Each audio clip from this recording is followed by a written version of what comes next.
Okay, guys, we are trying to bring Kevin on. So let's see if I can grab him here now. And if not, then we'll try this again. I appreciate you all being so patient with this as we're trying to get Kevin Kiley. Here we go. Okay, we are bringing Kevin Kiley in just a moment. And he should...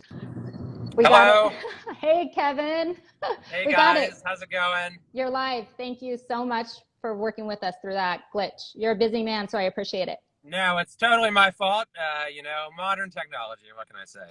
I'm right with you. Hey, well, thank you so much for joining us in this live forum. We are so excited to give you this opportunity to kind of share with us your vision for restoring California as we work through this road to recall. And I have some strong questions to ask you. And then since this is a short time period, we have about 15 minutes with you. I want to get through the questions quickly so we can open it up to rapid fire at the end. Does that sound good? Yeah, that sounds great. And let me apologize for my backdrop here being in a car. I was meaning to do this in a more dignified setting, but we've had kind of a hectic day. So is what it is, but wanted to make sure we had the chance to chat still. Well, you have proven yourself. You've been working so hard for California over the past few years, and I know that you're always on the go, so we don't mind the backdrop. We're just happy to have you on here. Hey, okay, so I guess first of all, I just wanted to open this up just for a minute for you to kind of explain why you are considering leaving the legislature to take on this new role as governor of California. Yeah, why would I ever want to leave the legislature? Such a wonderful place, the California. Very welcoming. So I've been there 5 years inside the sausage factory. If that's probably describing it in too nice of terms. And I've been fighting in every way I can to try to bring change from the legislature. And and that is especially true this over the last 16 months as we've done. We tried to terminate the state of. I introduced a resolution to terminate the emergency in May of last year. Obviously we had our lawsuit and have tried to get the legislature to step up and provide oversight, and we've gone to counties and passed resolutions and test the requirements for kids and so forth. But Gavin Newsom has continued to just kind of run roughshod over the rights of the people of California. And so, all the while I was doing this at the Capitol, the people of the state were sort of building this movement that was just kind of humming along in the backdrop.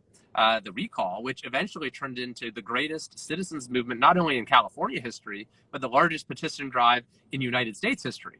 And so I really came to see, that as the new element we could introduce to the equation to totally upend the way politics works in California, to totally root out the corruption at our state capitol. And, I didn't get involved with the recall with any intention of being a candidate. I wanted to just support the folks who are out there on the front lines, gathering signatures, who put their lives on hold in a lot of cases. A lot of people who had never been involved in politics before. I wanted to lend my support however I could. And I've said that, I'm willing to play whatever role I can to get this across the finish line. And so as we've gotten closer to the vote here, I've had a lot of folks have been very humbled say that this is the role that they think I should play. And so I decided to enter the race. And I think that we have now a unique opportunity to have a fundamental course correction in California and to actually restore the idea of government by the people. That's what excites me most about the recall, is the people of the state making it happen and reclaiming control of their government.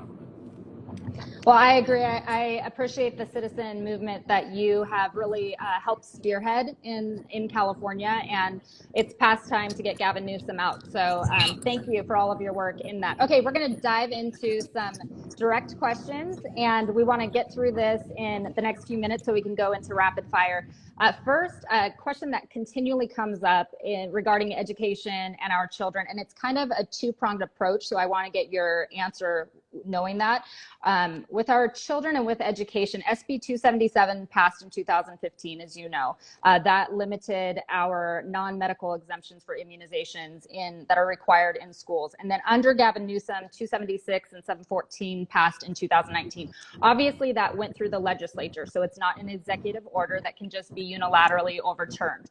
But then the second prong of this question would be executive orders and public health mandates as they pertain to our children in schools. I just want to get your feedback on those two prongs that are obviously aimed at our children in regards to medical freedom of our children in schools. Yeah, absolutely. So when it comes to the mask requirement in schools, laws, which is an absolute outrage.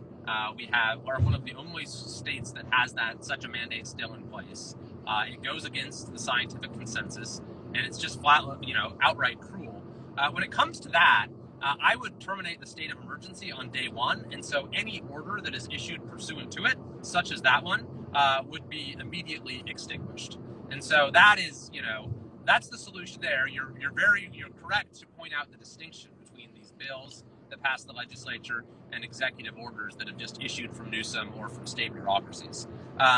So then when it comes to bills like 276, which I opposed in the legislature, you're correct that a governor at least is not supposed to be able to simply change law with a stroke of a pen. Gavin Newsom seems to have another view on the matter that is very different than what the Constitution sets forth. But I do think that kind of a basic requirement of the job is abiding by, in fact, you take an oath to abide by the Constitution, both the state of California and the United States. So could I, reverse those bills overnight with a stroke of a pen? No, it would take action on the part of the legislature. However, there is quite a bit of maneuverability within the executive branch as far as how laws get implemented. That's actually one of the bad things, one of the many bad things about the way our government works, is you have legislation that has delegated huge swaths of authority to bureaucracies like the Air Resources Board, like the State Water Control Board, and yes, like the Department of Public Health. And so, one of the things that a new governor should do immediately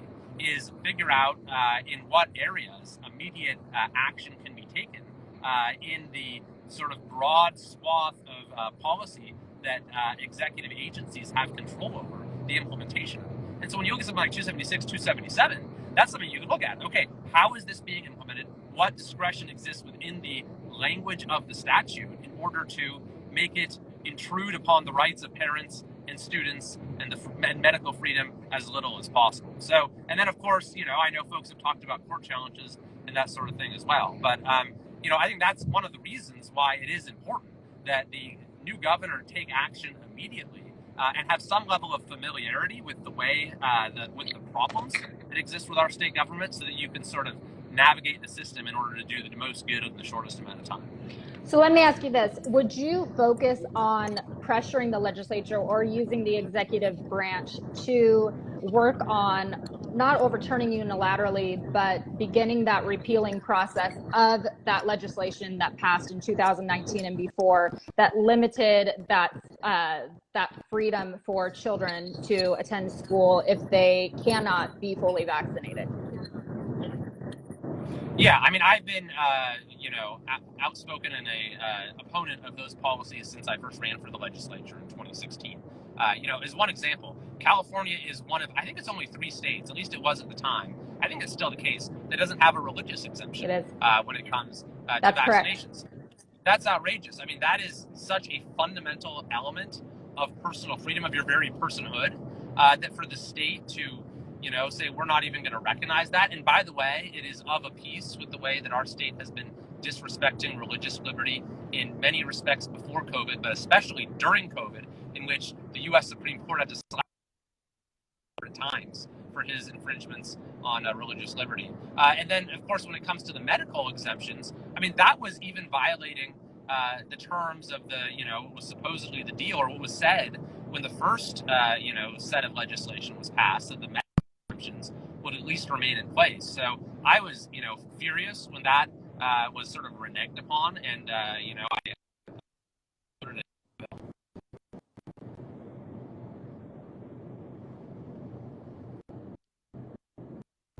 Are you there? Or did we lose you? Can you hear me? Yeah, I can hear you now. You cut out there for a few minutes, or for a few seconds. Okay, I can hear you. Okay, I'm going to move you on to our economy because that's another hot topic. Okay, we're just going to pick right back up from where we left off. So we were talking about the economy, and I think that's where everything kind of got sketchy with the connection. So I want to give you that opportunity again to chat about how your vision for keeping businesses not only in California, but to kind of become that gold rush state again, where businesses want to come here and to build successful businesses in California. So could you talk on that? Yeah, of course. And, it is truly remarkable, because this used to be the state where, anyone could get ahead, where the American dream was fully realized in all of its glory. And, now it's the state that many people can't wait to leave behind. You had just this last year, for the first time in California's history, the population actually declined. And we just lost a seat in Congress based on the census report for the last 10 years. So it's not just businesses, it's people as well that are leaving the state because of the cost of living, because of the lack of economic opportunity, frankly, because of things like SB 276 and 277, and for all of the other reasons that you see our quality of life deteriorating around us, be it the homelessness, rising crime rates, and so forth. And so I think that absolutely the very act of having a new governor who actually believes in economic opportunity, who will actually work to protect the right to earn a living, I think would send a powerful message that would say California is open for business again. What about regulations in California and just your view on we are sitting under so many regulations as small business owners in California. I speak to so many who are so profoundly frustrated with the amount of regulations that are in California. 200 regulatory agencies and nearly 400,000 individual regulations. California is the most heavily regulated state in the nation, according to a report in U.S. News 2020. On average, states have 135,000 regulatory restrictions in administration or administrative rules, with California's regulations more than doubling that national average. So what's your perspective on the regulations that tend to drive businesses out of California?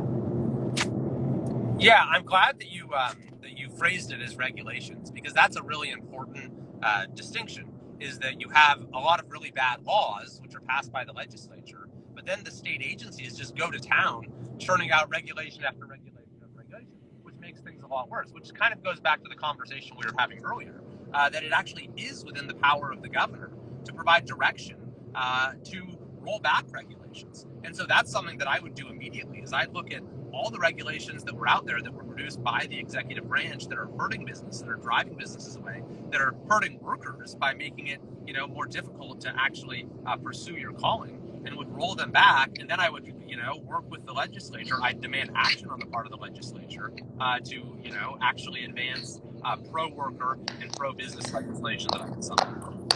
I appreciate that. Thank you. And thank you for the direct answer. Okay, let's talk about mandated medical interventions. We have not only just the injection, but we have shutdowns, the closing of schools. I know that you personally know the shutdowns of churches, the verification system that other states have taken on, like New York, essential, non-essential. I want to get your feedback on that and your vision for how you would go forward in that territory as governor of California.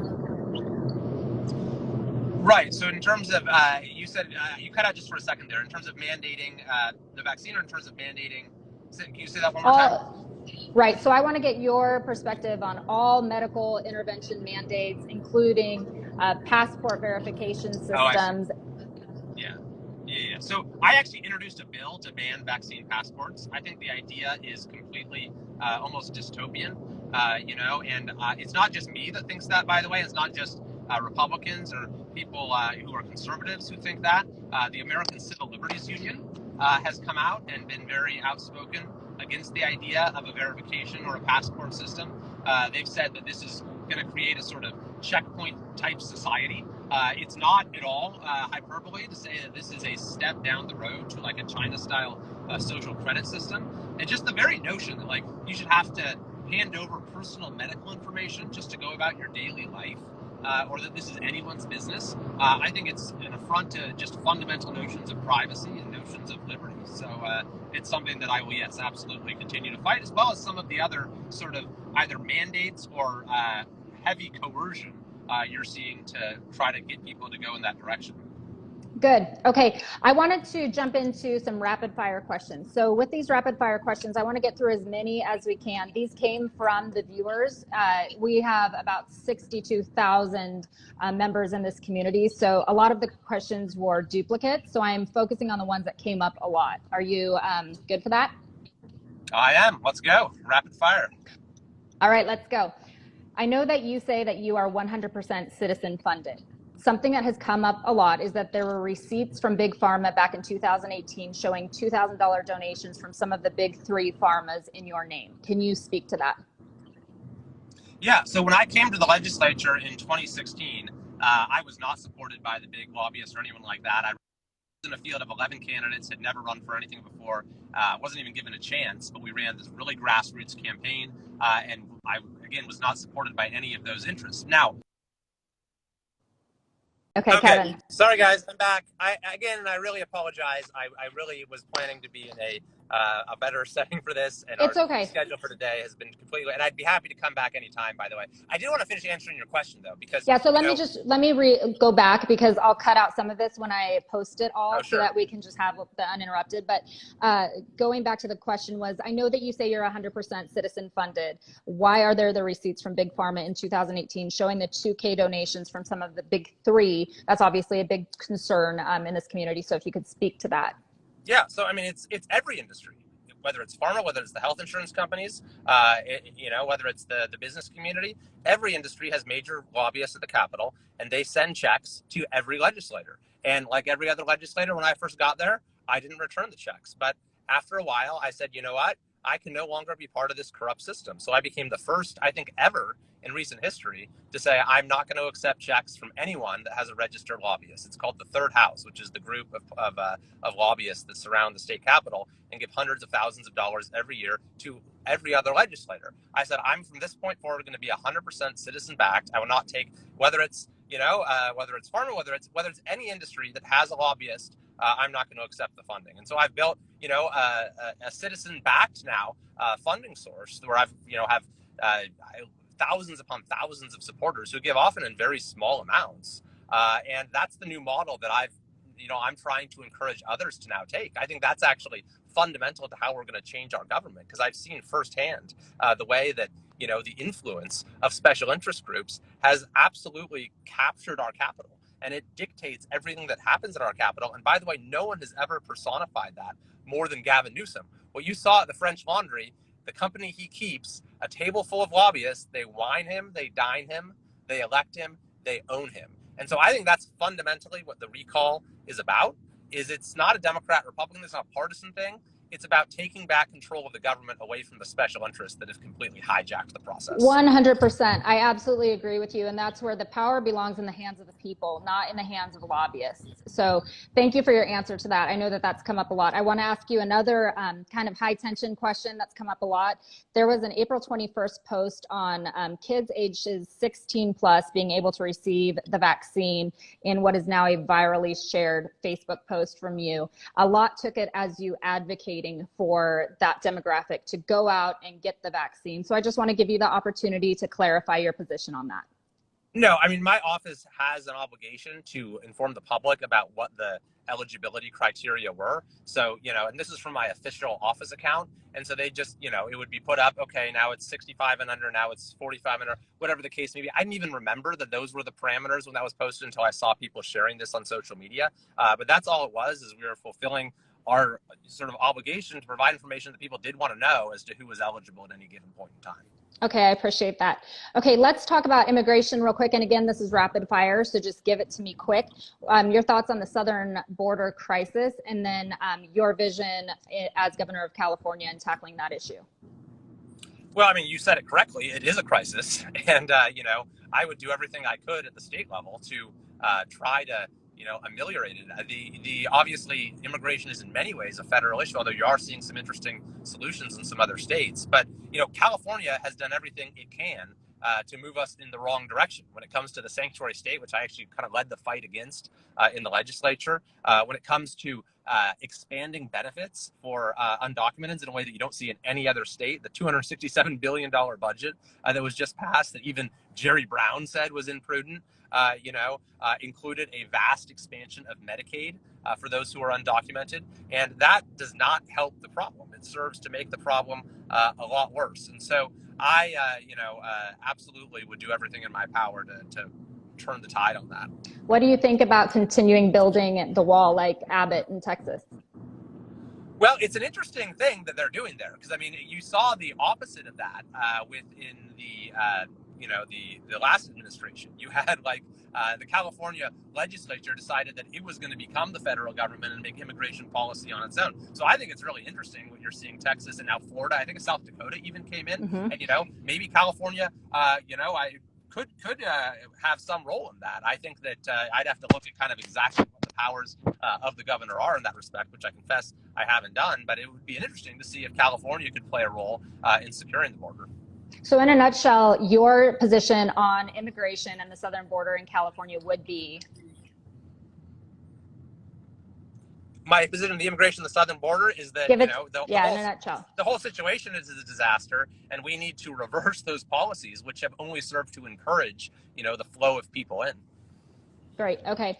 Let's talk about Second Amendment and your position on that in California, which is again incredibly regulated. The open carry state does not exist in California. We have massive barriers in actually going out and buying firearms or ammunition. What is your perspective on the Second Amendment here in California?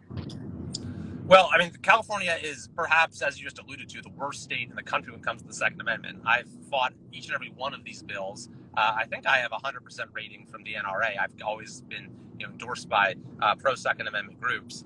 So I would, again, do everything I could to protect the rights of Californians, the fundamental rights of Californians in that respect. And if the legislature was unwilling to take action, there is a fair amount, I think, of executive discretion that could be applied there as well to have better policy. Okay, defund the police. What do you think about that? I mean, it's outrageous. It's offensive. It's dangerous. Frankly, it is in line with the overall approach of our legislature in our state, which has been absolutely disrespectful towards law enforcement. That's, and we're seeing that, not only in terms of the sort of disrespect and lack of support for those who put their lives on the line, but in terms of the increasing crime rates across the state, which is just another factor in the, declining quality of life here. Okay, we have just a couple last questions for you. What is your view on taxpayer-funded abortion? Opposed. Okay, and then CRT in schools. Yeah, so I gave the only speech actually in the assembly opposing the bill.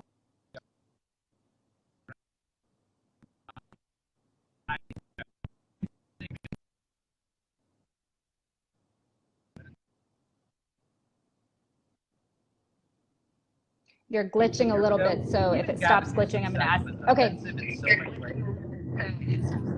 Let me ask you that question again. Yeah, so even Gavin Newsom. Go ahead. Yeah, so I was the only person who gave a speech against the mandatory CRT bill on the floor of the assembly. When you look at the first draft of this curriculum, when California first proposed mandatory CRT 2 years ago, even Gavin Newsom said it was offensive in so many ways and that it would never see the light of day. The California Legislative Jewish Caucus said that, and this is 12 Democrat legislators, said that it echoes the propaganda of the Nazi regime. And yet, rather than abandoning the idea altogether, California decided, we'll just make a few edits, and then we'll impose it on every single California high school. But here's the really important point about CRT, is I think that it has exposed sort of the failure of our public education system to teach kids civics, to teach them about America, about our founding principles, about the things that make this the greatest state, or the greatest country in the world. And so we used to view education through that lens, that a big part of your education was actually learning how to be a citizen and how to be, how to advance American ideals. But we don't think about education that way anymore. And so CRT has sort of come along and has filled that vacuum as like the anti-civics. If we're no longer teaching kids how to build their communities up, then we're going to teach them how to tear their communities down, imposing on this radical ideology. So I think the CRT issue, our focus needs to be not only on beating that back and making sure it doesn't spread in our schools, but in reinstituting the teaching of real civic education so that we can revive the idea of active citizenship and being, an active voice in your community, which frankly, at the end of the day, I think that the recall is really all about. Great. Okay. One important question is if you leave the legislature, how confident are you that we would be able to bring another Republican in to fill your place? Since obviously that is would be a significant loss to have you in the legislature. I think it was very confident. My district is fortunately one of the sort of last remaining ones that is pretty solid. And there's a lot of great people here who are in elected office already in the business community. So I have no doubt that we'd have a great successor. Okay, last question for you is auditing voting machines. What are your thoughts on that in California?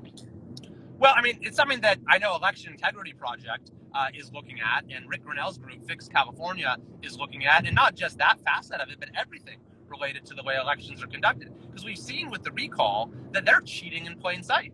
They passed a bill, Gavin Newsom signed a law just a couple weeks ago to change the rules for his own recall in the middle of the game, to change the date of the election to a date when, he thinks he would have a better chance of winning. Any child can tell you the word for changing the rules in the middle of the game. It's cheating, and that's what Gavin Newsom is doing. And so you see them cheating in plain sight, and what? They're wondering why people are suspicious about what's happened. I will tell you, for people who are interested, I point you to the Election Integrity Project. I can't hear you. I point you to Election Integrity Project and Rick Grinnell's group because they're doing great work. Yes, they are. I think it's called Fix California or Fix It California. That's right. Yeah, and you're right about that. He's a force there. Okay, my last question for you, and then I'm going to let you close it out with your words to win. But my last question is, if you were governor tomorrow morning, it's July 17th, 2021, you are the governor of California. What would be your prioritized focus points? Well, I mean, the important thing is that there has to be action immediately, because with a recall election, you don't get a full term. You're going to have like 14 or 15 months. And so first thing I do, I say, look, the era of corruption is over. The people have spoken. We need to have a cultural change at the Capitol that actually serves the people of California rather than special interests. Then what I do is I'd summon a special session of the legislature, because the legislature will not be in session. They'll be adjourned for the year by the time the recall is over. But the governor has the power under our Constitution to summon a special session to bring everyone back. And I lay down the gauntlet. I put those issues front and center when it comes to these issues of personal freedom, when it comes to homelessness, when it comes to the cost of living, when it comes to education reform and passing real school choice in California. And I demand action on the part of the legislature. And if the legislature refused to actually respond to the call for fundamental change that the recall represents, then those folks would face voters themselves the following year in 2022. And there'd be a chance to bring accountability there as well, which is why I think at the end of the day, even though they've managed to delay this recall and delay, I think the timing might work out pretty well, because it provides that sort of foundation for durable change where we can actually turn our state around. But I can't emphasize enough the importance of immediate action, because if the recall is successful, but the governor kind of just sits around for a little while, then before you know it, you're in the midst of another election. Absolutely. And, we might not get any lasting change out of it. Absolutely. Okay. I appreciate so much you coming back on again and again. I know it's no fault of your own. Wi-Fi can be sketchy and you are so busy going from place to place right now, really working on spearheading this recall, and then not only spearheading it, but jumping in as a candidate for governor of California. So I appreciate so much you not only taking the time, but being humble enough to come back on multiple times. So thank you.